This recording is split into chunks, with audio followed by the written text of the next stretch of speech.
मोगरे के पौधे में अभी तक फ्लावरिंग नहीं हो रही है और सारे खाद आप दे चुके हैं, तो कुछ ज़रूरी टिप्स है, इसका ध्यान रखिए। ज़रूर फ्लावरिंग होने लगेगी क्योंकि मोगरे में ये फ्लावरिंग का ही समय है। मोगरे के पौधे को अभी आप बरसात में ओपन में रखिए और यदि पुराना कोई पौधा है और आप उसे रिपॉट करना चाहते हैं तो रिपॉट करने का ये बिल्कुल सही टाइम है। आप रिपॉट कर सकते हैं, डीप प्रूनिंग कर सकते हैं, कटिंग कर सकते हैं। अब सबसे पहली चीज़ ये है कि मोगरे पर कैंची हर एक 2-3 महीने पर चलाते रहना चाहिए, यानी कि इस तरीके से जब फूल खिल जाते हैं और फूलों को हम इसी में छोड़ देते हैं, यानी कि नीचे के स्टेम को, और नहीं कट करते हैं तो फिर फ्लावरिंग लेना बहुत ही मुश्किल हो जाता है। तो कैंची की मदद से मोगरे पर बहुत अच्छे से फ्लावरिंग ली जा सकती है। कई लोग पूछ रहे हैं इसकी कटिंग कैसे लगाई जाएगी। कोई भी एक पुरानी सी स्टेम लेकर के आप सॉइल में दबाइए, सैंडी सॉइल में दबाएंगे तो बेहतर होगा। देखिए, जब आप कटिंग करेंगे तो बगल से 2 न्यू ब्रांच निकलेगी, यानी घना बनाने का यही एक तरीका है। और कटिंग लगाना है तो ये बरसातों में बहुत अच्छे से इसकी कटिंग लग जाएगी। एक अपने ही पौधे से किसी पुराने स्टेम को काट लीजिए, कम से कम स्टेम 6 महीने पुरानी होनी चाहिए, और उसे सैंडी सॉइल में लगा दीजिए। और बार बार आप निकाल करके नहीं देखेंगे कि किस तरीके से कटिंग लगाई है। कटिंग लगाने का पूरा प्रोसीजर मैंने प्रियाज बालकनी वाले चैनल पर बता रखा है, लिंक डिस्क्रिप्शन में दे दूंगी। आप देख सकते हैं कि किस तरीके से कटिंग को ग्रो कराया जाता है। फिलहाल मैं आपको कट करके बता रही हूँ कि कटिंग अभी बरसातों में ज़रूर कर दीजिए, तो आने वाले 2-3 महीने तक बहुत ही अच्छी आप फ्लावरिंग ले पाएंगे। आपका पौधा यदि छोटे कंटेनर में लगा है तो आप ज़रूर से रिपोर्ट कर दीजिए। अगली चीज़ ये है कि बरसातों में खाद कौन सी दें और खाद देना है या नहीं, कई लोग आप लोग पूछ रहे हैं। बरसात में भी खाद देना है उन पौधों को जिन पर फ्लावरिंग अभी शुरू होनी है और आने वाले कई 2-3 महीने तक फ्लावरिंग होने वाली है। तो सबसे पहले आप गुड़ाई कर दीजिए।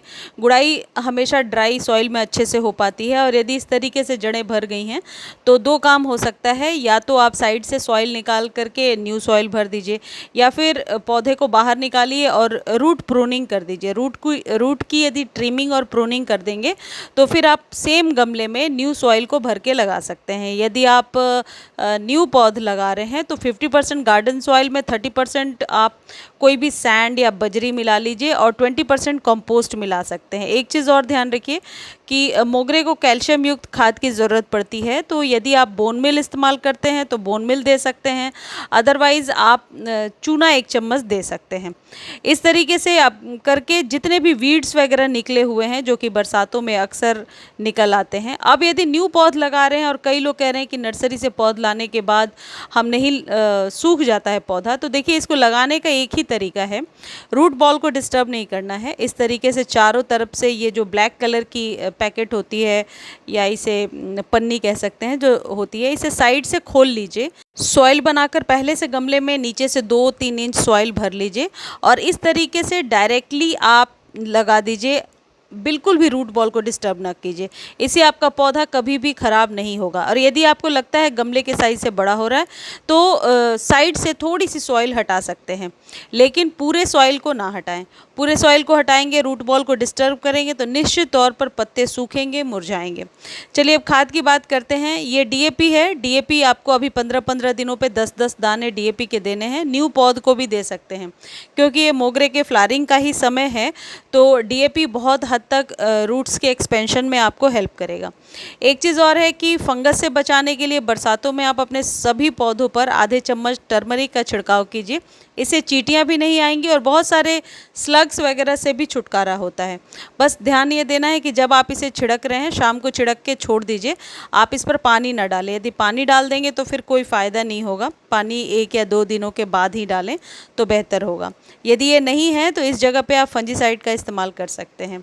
मैं एक बार फिर से रिपीट कर देती हूँ कि यदि कलियाँ छोटी छोटी आ रही हैं और कलियाँ गिर रही हैं तो थोड़ी थोड़ी प्रूनिंग करके, मतलब पौधे की जितनी आपको हाइट रखनी है उस हिसाब से प्रूनिंग करने के बाद कोई भी कैल्शियम युक्त खाद दे दीजिए, यानी कि आप चूना आधा चम्मच दे सकते हैं, पानी में घोल करके डायरेक्ट सॉइल में डाल दीजिए।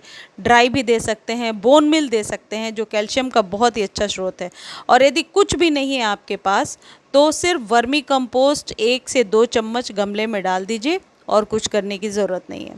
अब मान लीजिए कलियां बनने लगी हैं, उस दौरान आप क्या कीजिएगा कि आधा चम्मच ये चूना लेकर के आपको सॉइल पे डाल देना है और पानी डाल देना। अभी चूना नहीं डालना है क्योंकि अभी तो कलियां बन नहीं रही हैं।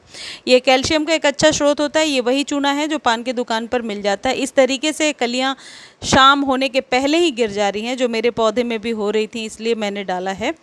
तो उसके बाद ये कैल्शियम युक्त खाद देने से उससे आपको छुटकारा मिल जाएगा। इस तरीके से आप अपने मोगरे की अभी केयर कीजिए।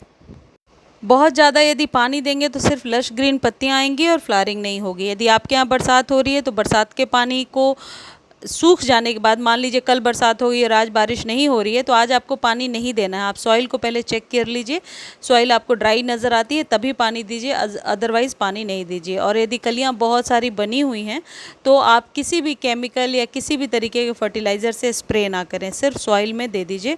जो भी खाद देना है उससे अच्छा रिज़ल्ट आपको मिल जाएगा। इस वीडियो को आप फेसबुक पर देख सकते हैं, लिंक डिस्क्रिप्शन में दे दूंगी। मुझे उम्मीद है जानकारी आपको अच्छी लगी होगी। जानकारी अच्छी लगती है तो चैनल को लाइक, शेयर और सब्सक्राइब करना ना भूलें। धन्यवाद।